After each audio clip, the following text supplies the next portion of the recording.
On May 8th, the pages of church history turned, not with a whisper, but with the thunder of a moment 2,000 years in the making. For the first time, a man from the New World now wears the shoes of the fisherman. But why Cardinal Prevost? Why now? And what deeper meaning lies hidden beneath the title Leo XIV? This is not merely the rise of a new pontiff. It is the sounding of a trumpet, a signal that the Church is entering uncharted waters with a captain unlike any before. Stay with us, because what unfolds next will illuminate not only Pope Leo XIV's remarkable path to the throne of Peter, but the daring vision he brings and the prophetic weight carried by his chosen name. These revelations may well reshape your understanding of where the Catholic Church is heading and why this moment matters more than most. If you found this video helpful, don't forget to leave a like and subscribe to support the channel. As tension gripped the world outside, deep within the Sistine Chapel, the air hung thick with history. This was no ordinary conclave. It was a reckoning. Behind closed doors, the cardinals moved with solemn urgency, casting ballots not as mere votes, but as echoes of centuries. There was no posturing, no politicking, only the heavy silence of discernment. The Church stood at a crossroads, worn thin by cultural rifts and theological unrest, crying out not for a ruler, but for a true shepherd. Out of that long night of prayer and deliberation emerged an unexpected name: Cardinal Robert Francis Prevost. Unfamiliar to most beyond the Vatican's inner circles, he did not rise by ambition, but by quiet authenticity. His life was a convergence, a tapestry woven from the threads of continents, charisms, and callings. Born in the United States, formed by Latin American struggles, steeped in Augustinian reflection, and trusted in the Roman courts, Prevost defied category. He wasn't a reaction, but a response, a man who embodied both deep tradition and the hunger for reform. His election marked more than geography. It answered a growing question within the Church. How can Catholicism lead in a world that increasingly resists being led? In Cardinal Prevost, soon to be Pope Leo XIV, the answer was not ideological, but incarnational. He had lived among the margins. He had tasted the dust of forgotten villages, broken bread with the displaced, and walked miles through flooded terrain just to be near the people he served. This was not pastoral theory. It was pastoral blood, sweat, and grace. Fluent in English, Spanish, Italian, Latin, and even Quechua, the ancient language of the Andes, he spoke with more than words. His multilingual ministry signaled something deeper, a heart that sought first to listen before it led. For years, he had worked not from the marble halls of the Vatican, but in the barefoot ministry of mission life. He chose solidarity over status, relationship over role, presence over prestige. Those who knew him didn't speak of charisma, they spoke of credibility. And in a world saturated with religious performance, that quiet credibility mattered. His humility was not sculpted for cameras. It was forged in cemeteries, crisis shelters, and communion lines in dusty fields. He didn't demand loyalty, he inspired trust. And that trust, more than any doctrinal allegiance or bureaucratic alignment, is what moved the cardinals toward unity. They weren't selecting a figurehead, they were recognizing a symbol, a man whose life answered the Church's most urgent need, not control, but credibility.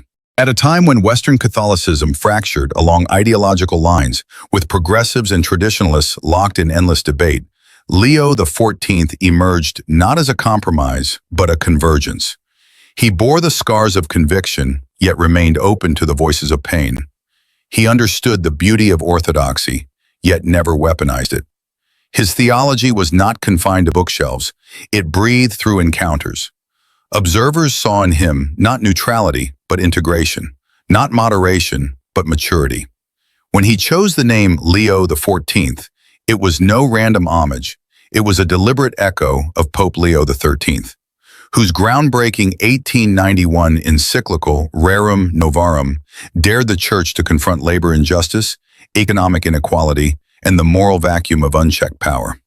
In adopting this name, the new pope sent a signal. The Church's social conscience would not go dormant. The mission to defend dignity, speak to suffering, and challenge systems of exclusion was not an echo from the past, but a living call to action, one urgently needed in a time shaped by ecological collapse, digital isolation, and moral confusion. When Pope Leo XIV stepped onto the balcony at St. Peter's, clad in the traditional white cassock and red mozzetta, he stood not as a disruptor, but as a bridge. The garments of his predecessors hung not as relics but as signs. His papacy would honor the past without being imprisoned by it. As he raised his arms, his words pierced the Roman evening. I want us to be a church that builds bridges, that engages in dialogue, that keeps its arms open wide, just like this square. It wasn't a slogan, it was a manifesto in motion. With a few carefully chosen words, he revealed the soul of his papacy, outward-facing, inclusive, deeply humble, and unafraid to meet a fractured world on its own terrain. While some expected Pope Leo XIV to immediately confront hot-button issues like women's ordination or LGBTQ+ inclusion, he charted a different course, one of silent solidarity over sweeping statements. His measured quiet is not retreat, it's a posture of discernment rooted in the conviction that presence often speaks louder than policy. He listens before legislating, walks with the wounded before debating the doctrines that define them. But make no mistake, his pursuit of justice is unmistakable in action. After devastating floods ravaged parts of Peru, he didn't send words of comfort from afar. He arrived in the mud-soaked aftermath, vestments clinging to him, shoulder to shoulder with villagers. He helped haul debris, comforted children, and stood amid ruins not as a distant pontiff, but as a fellow human, clothed in shared grief. In those moments, leadership was not defined by title, but by proximity to suffering. Years before his election, Leo XIV had already gained the trust of the Roman Curia through integrity, not visibility. In 2023, he was appointed to lead the Vatican's department responsible for selecting bishops worldwide, a delicate, often invisible role that required spiritual discernment, cultural sensitivity, and fearless moral judgment. He didn't merely approve appointments, he sought pastors over bureaucrats, shepherds over strategists. His reputation grew quietly across continents, not through media acclaim, but through the steady witness of someone who led with conviction and compassion. Inside Vatican meetings and international synods, he rarely raised his voice. He didn't need to. He carried a calm moral authority that cut through noise and egos alike. While others sought platforms, he sought perspective. His words were few, but they landed with weight. In a world that rushes to react, he insisted on reflection. In an age that rewards outrage, he offered restraint. His leadership style mirrored the Gospels, gentle yet firm, unshakable yet merciful. Yet humility never made him silent when it mattered. During a deeply divisive period in American politics, as families were torn apart by aggressive immigration enforcement, he was one of the few high-ranking church figures to speak openly and boldly. While others hesitated, fearing the political cost, he condemned the dehumanization of migrants and exposed the moral rot of systems that criminalize compassion. His voice did not echo ideology, it resonated with the theology of Christ, who identified himself with the stranger, the outcast, the refugee. Still, his elevation to the papacy was not a political endorsement or rejection of any government. As multiple cardinals affirmed, Leo XIV was not chosen as a protest or a symbol of factional triumph. He was chosen because the church needed healing more than headlines, authenticity more than agendas. His election signified a return to the spiritual center, a desire for a pope who could embody mercy without compromise and truth without cruelty. In a polarized church and a skeptical world, he now stands as a living bridge between liberals and conservatives, between continents and classes, between tradition and transformation. His rise reminds us that leadership is not always loud, and influence is not always visible. Pope Leo XIV emerged not through force of personality, but through quiet fidelity. In an era obsessed with spectacle, he reflects a different power, the strength of stillness, the depth of empathy, and the courage to lead from beneath rather than above. His rise to the papacy is not a headline about nationality. It's a testament to a soul shaped by decades of ministry in the margins and the mainstream, from forgotten corners of Latin America to the corridors of Western power. Pope Leo XIV enters not as a symbol of American identity, but as a global pastor, formed by cultures, languages, and lives that have no use for borders. His vision for the Church isn't tethered to ideology or geography. It is rooted in the radical nearness of Christ to the vulnerable, the excluded, and the ordinary. His journey has taken him from the unpaved alleys of Lima's outskirts to the polished floors of institutional power, and yet his compass has never changed.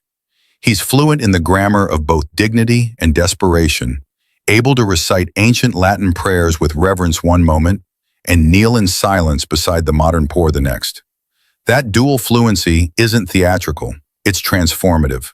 In Leo XIV, the Church finds not a man of many opinions, but a man who knows how to hold tension without surrendering compassion.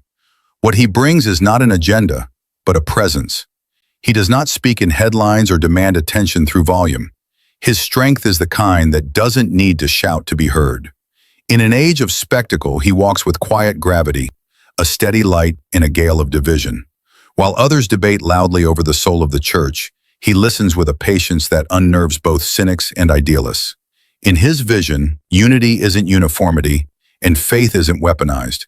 Both are lived gently, but with resolve. His leadership comes not draped in grandeur, but in earth-toned authenticity. He offers a church that moves, not toward prestige, but toward people, especially those at the edges. His Vatican is not a distant citadel, but a listening room.